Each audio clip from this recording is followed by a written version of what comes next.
Si vos deseas también apagar tu cámara, Luis, no hace falta que la dejes encendida, así tenemos menos datos circulando. Bueno, muy buenos días. Estamos en este encuentro sincrónico para conversar de qué se trata el curso de la Ley Yolanda y, bueno, avanzar en algunas cosas que pueden generar dudas de cómo navegar el curso y cómo tratar de aprovechar los conceptos que se vierten en él y además, bueno, establecer una vía ya de habernos conocido y establecer una vía de comunicación y consulta. Mi nombre es Viviana Barato, estoy a cargo como, digamos, de la tutoría general del curso, aunque ya les voy a estar comentando quiénes son las personas que han elaborado este curso y con quién en realidad yo me pongo en contacto en el momento que surgen preguntas, ¿no? O sea, ya hay un buen manual de preguntas y respuestas en este momento, pero siempre hay alguna cosa sorprendente que obviamente no respondo yo, sino que voy directamente a las fuentes. Estamos usando en este caso, bueno, soporte de campus virtual empleados de la provincia de Córdoba, mientras que el Google Meet es gracias al convenio que tenemos con la Universidad Nacional de Córdoba, que lo estamos usando, bueno, en parte de un convenio que ya hace 2 años que hemos celebrado, para esta posibilidad de, bueno, tan ágil de tener las charlas y poder grabarlas. Voy a compartir una presentación que preparé estos fines, como para ir un poquito más a lo concreto y no desviarme tanto en comentarios. Ante cualquier pregunta, simplemente yo no estoy viendo lo que pasa en la sala, entonces necesito que a viva voz me lo consulte. Se trata entonces de que vamos a hablar de la Ley Yolanda de formación integral en temas de ambiente con perspectiva de cambio climático y desarrollo sostenible. Los temas centrales del curso son, en su módulo 1, cambio climático y desarrollo sostenible. Está separado en 4 secciones que se llaman cambio climático, agenda 2030 y los ODS, políticas e instrumentos ambientales y derecho ambiental. Para el módulo 2 se agruparon como protección de la biodiversidad, el agua, recursos hídricos provinciales, biodiversidad y servicios ecosistémicos, bosque nativo, áreas naturales protegidas, dejando ahora como módulo 3 la economía circular, modelos de producción y consumo, donde se aborda la gestión de los residuos sólidos urbanos, economía circular, energías renovables y no renovables y la eficiencia energética. Estos temas están planteados a partir de la Ley Nacional Yolanda, con alguna adecuación de la Ley Provincial 10.758. Básicamente, entonces, los contenidos están agrupados en cambio climático y desarrollo sostenible, que nos brindan un escenario de qué está pasando y qué se hace para enfrentarlo, por medio de qué instrumentos y qué tipo de políticas eso se puede hacer y qué son los instrumentos y las políticas ambientales. La protección de la biodiversidad habla de la naturaleza de la provincia de Córdoba y cómo encaramos su cuidado. Y la economía circular, modelos de producción y consumo, dice de dónde provienen los recursos y cómo podemos reducir el consumo, que viene siendo, cuando uno ya vio el módulo de cambio climático y desarrollo sostenible, en la reducción del consumo casi que es la única salida posible a esta gran crisis ambiental a la que nos estamos enfrentando.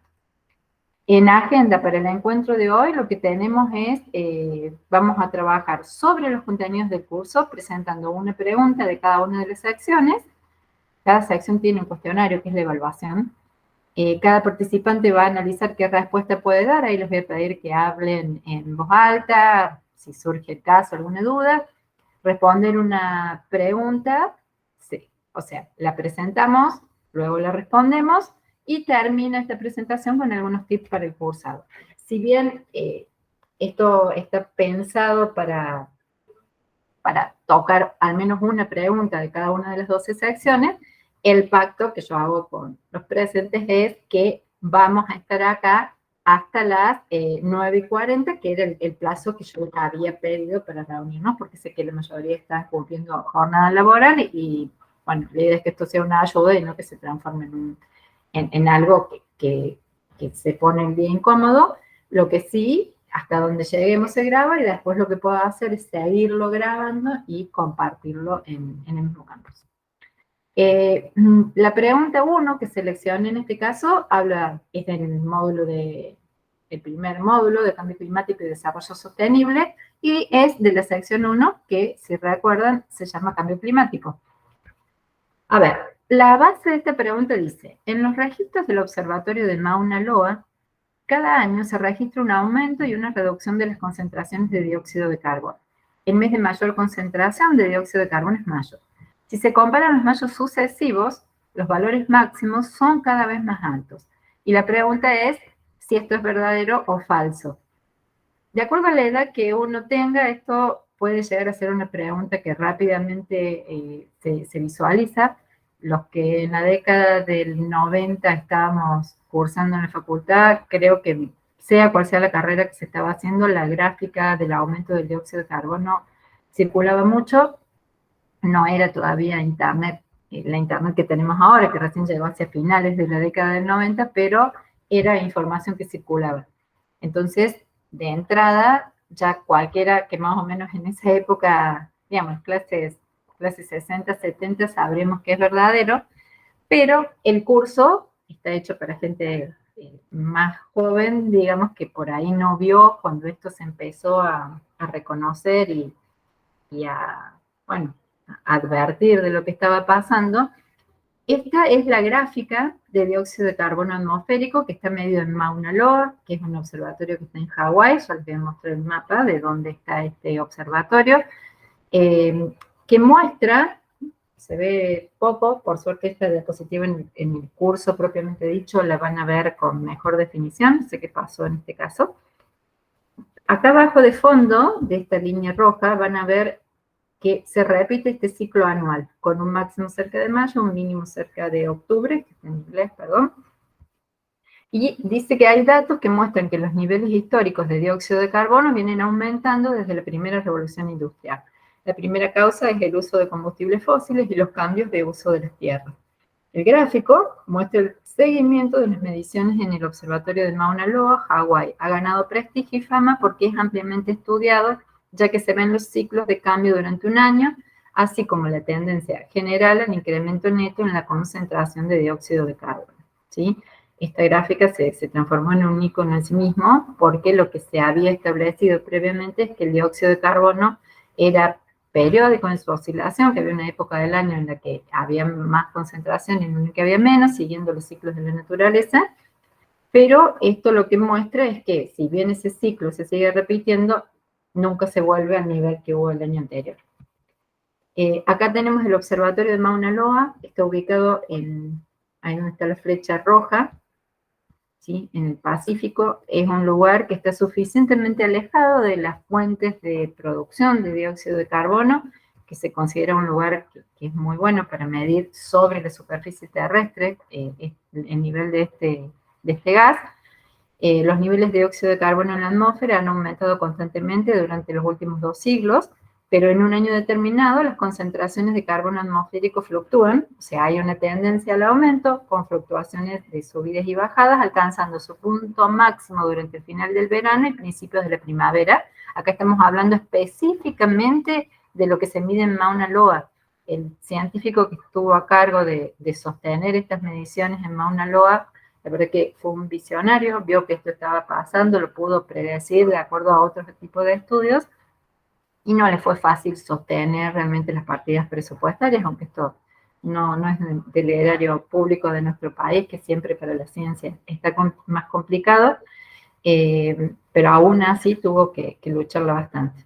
Los niveles de carbono suelen descender a finales del verano, cuando las estaciones de crecimiento alcanzan su punto máximo y los árboles y las plantas absorben el exceso de dióxido de carbono.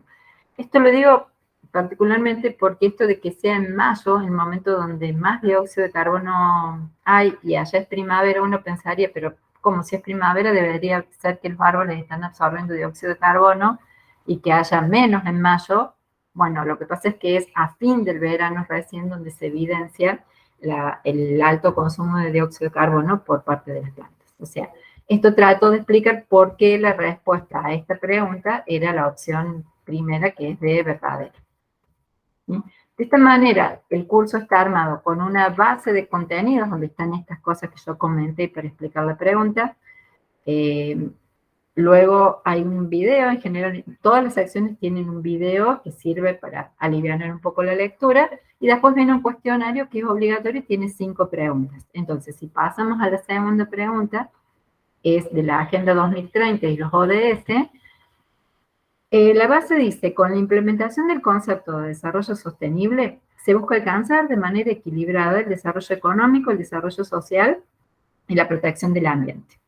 ¿Sí?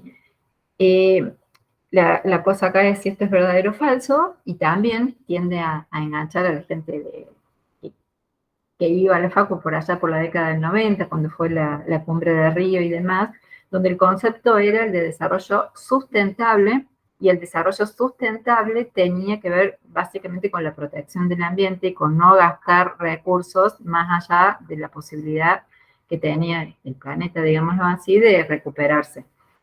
El concepto de desarrollo sostenible abarca el desarrollo económico y el desarrollo social, lo cual desde términos puramente biológicos y ecológicos podríamos tomarlo como una involución del concepto, ¿no? Desde el punto de vista de desarrollo sustentable, el problema que apareció y por eso se cambió es que, bueno, teníamos eh, que hablar también de una transición justa hacia el desarrollo sustentable, y eso es donde aparece el desarrollo sostenible, donde las dimensiones económicas y sociales son importantes. O sea, la opción es la que dice que es verdadero, y acá vamos a hablar un poquito de la Agenda 2030 y los objetivos de desarrollo sostenible.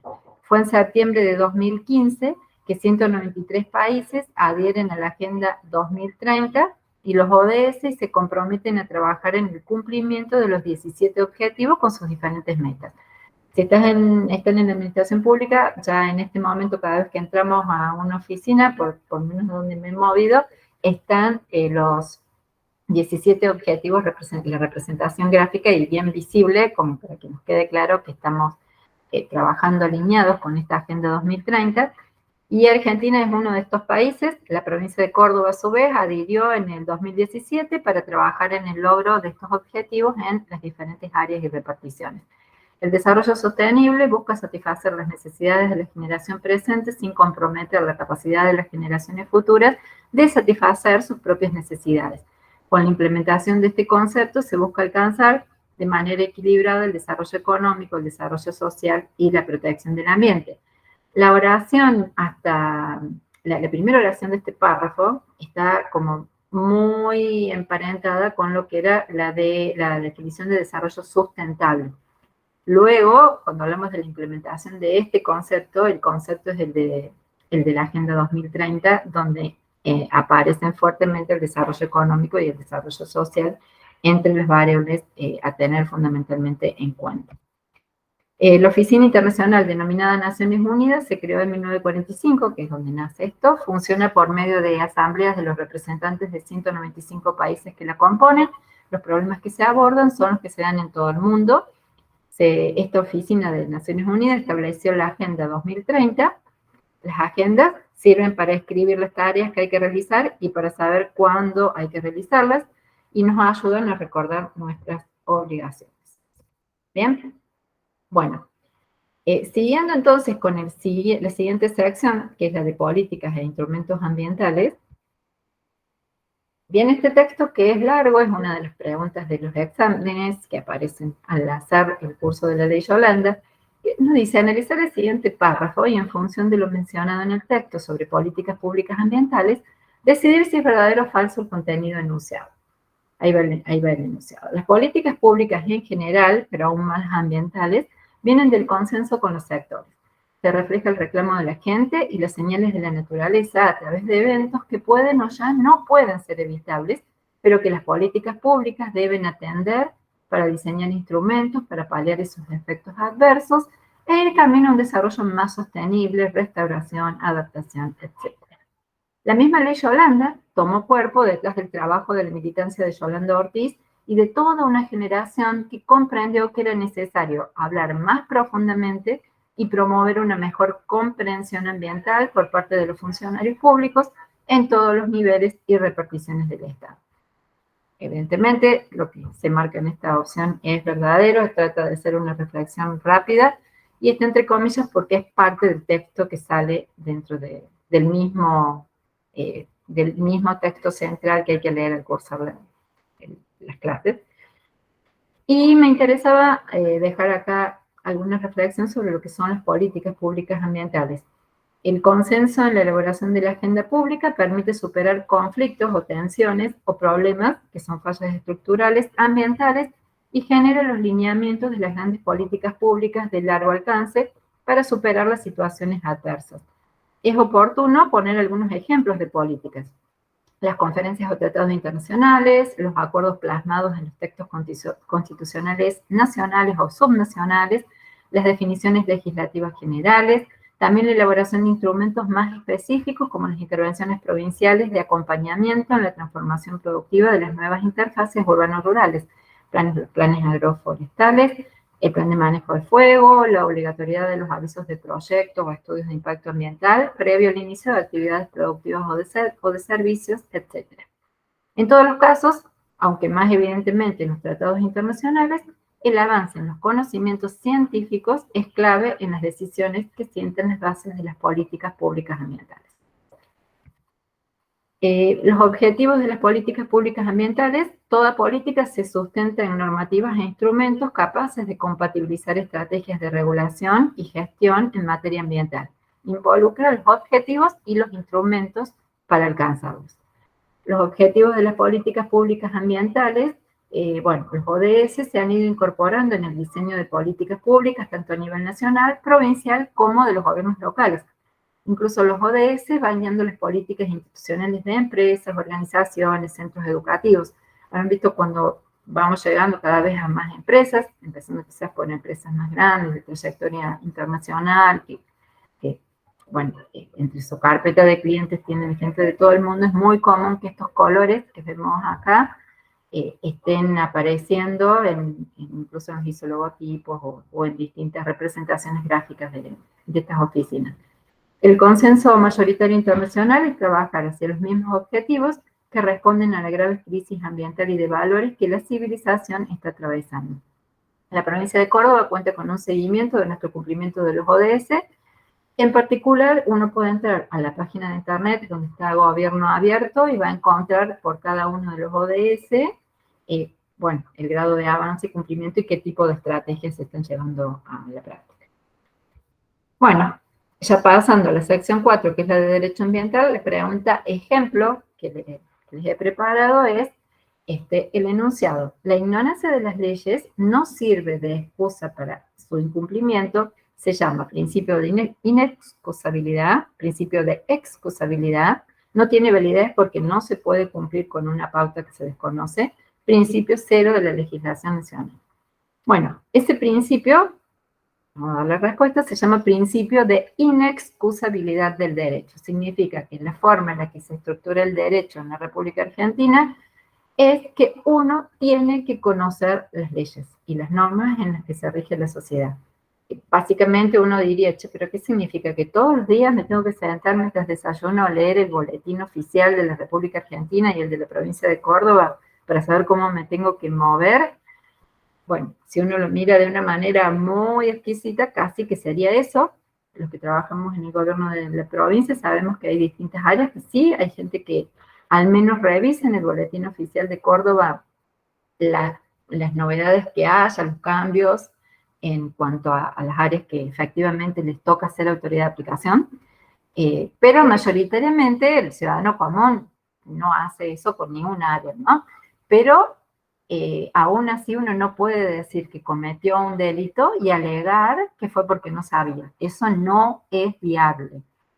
Sí, como buena noticia es que las normas no salen de una burbuja, las leyes y las normas salen de la sociedad. Entonces, si uno, aunque no lea todos los días el boletín oficial, si más o menos es una persona que está conectada con lo que va pasando, con el devenir del historial de lo cercano, por el pueblo en el que vivamos o por ahí a nivel de la provincia o de la nación, sí se sabe. Y hay estudios, lamentablemente no les puedo dar la cita concreta en este momento, pero sí en esas grandes investigaciones que se hacen y se le pregunta a la gente sobre algunas normas, y mayoritariamente la gente puede desconocer exactamente qué es lo que dice la ley o puede tener malas interpretaciones, pero en general todos sabemos que hay algo que regula tal o cual disciplina. O sea, que no es que podamos ir y hacer lo que se nos dé la gana, sino que ya tenemos muy incorporado eso.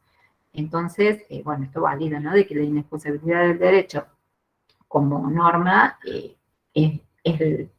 realmente el principio eh, que no debemos olvidarnos, no podemos alegar de que no sabíamos. Es importante saber que es un deber de todo ciudadano conocer las leyes y respetarlas, tal como lo establece el Código Civil y Comercial de nuestro país. Las leyes se presumen conocidas por todos a partir de su publicación. En dicho cuerpo normativo se define lo que se entiende por principio de inexcusabilidad. La ignorancia de las leyes no sirve de excusa para su incumplimiento. La ley es una norma escrita creada por órganos competentes de acuerdo con los procedimientos previamente determinados por una constitución. Las leyes son reglas generales y obligatorias, regulan de la misma manera todas las situaciones semejantes. Eso también está en una pregunta, se los adelanto. Todas las situaciones semejantes. Incluso está establecida la posibilidad de utilizar la fuerza para obligar a su cumplimiento. Se hace imprescindible que toda la ciudadanía tome conciencia de la responsabilidad en el conocimiento del derecho, porque es la forma en que podemos construir una comunidad sólida con relaciones sociales solidarias y respetuosas. Bien, vamos a volver al espacio del Meet. ¿Sí? Bueno, por ahora lo que hemos estado revisando es solamente el módulo 1.